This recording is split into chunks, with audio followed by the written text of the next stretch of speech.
O ministro dos Negócios Estrangeiros turco, Ahmet Davutoglu, é tido como o arquiteto da política externa da Turquia da última década. Politólogo e historiador, Davutoglu é conhecido pela política de zero problemas com os vizinhos. Tornou-se um ator importante na política regional numa altura decisiva para o Médio Oriente. A Euronews, Ahmet Davutoglu, fala da crise na Síria e sobre o impasse nas negociações entre a Turquia e a União Europeia.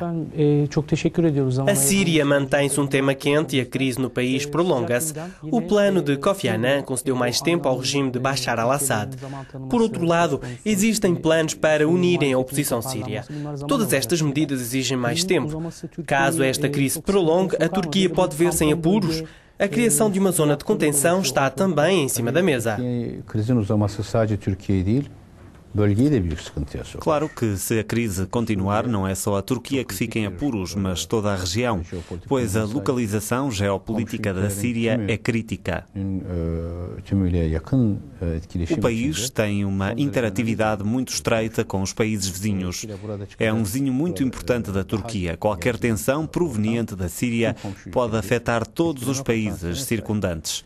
Por isso, esperar e deixar que o assunto se resolva com o tempo não é a opção certa. A comunidade internacional deve intervir de modo a evitar que isto se transforme numa grande fonte de instabilidade. Existe o perigo de um conflito armado? Já existem grandes confrontos na Síria. Quer dizer, podem espalhar-se para fora das fronteiras da Síria? Isso depende do curso dos desenvolvimentos no país, mas existe sempre esse tipo de risco. No final, todos os conflitos internos afetam os países vizinhos e as outras nações da região. Isso é óbvio. Por isso, temos uma responsabilidade histórica e humanitária para com o povo sírio e estamos determinados a assumir essa responsabilidade.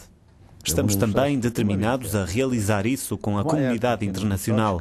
Se esse conflito ameaçar os interesses e a segurança nacional da Turquia, então temos o direito de tomar todas as precauções necessárias para precaver a nossa segurança nacional. Regressou agora do Irão. A Síria é um assunto importante entre os dois países que se encontram divididos em relação ao seu futuro. Podemos dizer que têm abordagens opostas sobre o destino do líder sírio. A questão vai colocar sob tensão as relações entre a Turquia e o Irão? Que impacto terá? Não, as relações entre a Turquia e o Irão estão muito enraizadas. É uma relação de vizinhança. Quando divergimos sobre certas questões, dizemos-lhes como sempre fizemos. O nosso primeiro-ministro explicou muito bem as nossas preocupações ao homólogo iraniano a quanto da visita.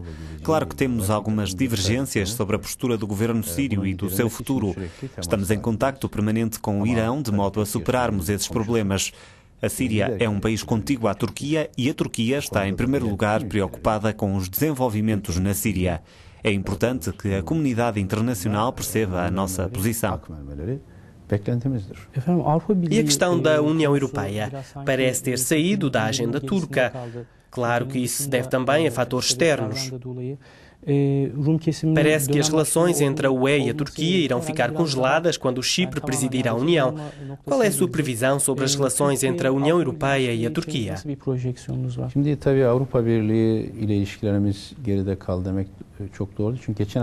Não é correto dizer que as nossas relações com a União Europeia tenham ficado para trás, pois há 2 semanas fui convidado pela primeira vez na história da Turquia e da UE para a reunião do Conselho das Relações Externas em Bruxelas. Discursei lá. As relações estão em andamento, mas temos problemas em relação às negociações para a adesão. Com a integração do Chipre do Sul na União surgiu uma anomalia. Agora esta irregularidade atinge uma segunda fase. Na verdade, de acordo com o acervo da União Europeia, toda a ilha se tornou membro da UE. Agora, a parte cipriota grega, que não representa todo o Chipre, assume a presidência da União.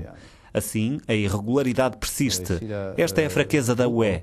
Se Bruxelas não mostrar capacidade para superar este problema, as negociações não vão progredir facilmente, independentemente da Turquia ter feito bem o trabalho de casa.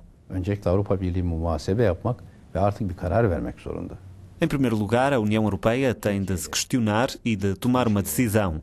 tem de mostrar que quer remover todos os obstáculos que bloqueiam a adesão plena da Turquia.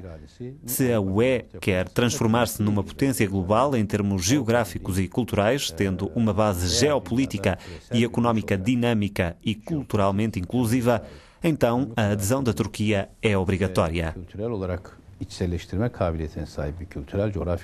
A economia turca tornou-se muito forte e dinâmica. Isso mostra que a Turquia é um ativo estratégico para a UE, mas precisamos de líderes europeus que entendam isso. Existe uma necessidade de liderança visionária no clube. Infelizmente, sem tal visionarismo, é difícil que a Turquia e a UE consigam atingir uma nova dimensão nas suas relações. E agora sobre a questão dos vistos entre a Turquia e a União Europeia. O país pediu que houvesse liberdade de movimentos dentro da UE, mas por alguma razão essas exigências não foram atendidas. Na sua opinião, o que está a impedir a livre circulação dos turcos na União Europeia? Essa é uma questão vital para nós. É um assunto importante e não deve ser visto como um favor. Que fique claro, é um direito para os cidadãos turcos. Era imperativo ter a liberalização dos vistos ao longo do tempo, a partir de 1996, depois do acordo que instituiu a União Aduaneira. Há várias decisões tomadas por tribunais europeus que referem que a implementação do visto é contrária às leis europeias.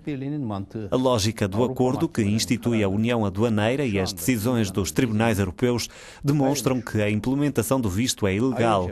Além disso, politicamente é difícil entender o porquê de estarmos sujeitos a restrições de vistos, enquanto alguns países da América Latina, que nem são candidatos, estão isentos de visto.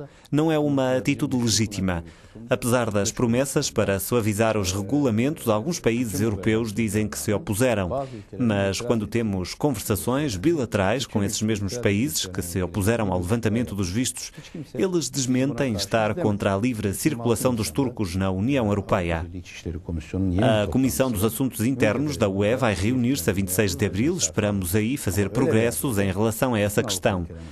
Para concluir, os membros da União Europeia devem entender que a livre circulação é um direito dos cidadãos turcos e faremos tudo o que pudermos para que esse direito seja reconhecido. Efendim çok teşekkür ediyorum zaman ayırdığınız için. Çok sağ olun. Çok teşekkürler.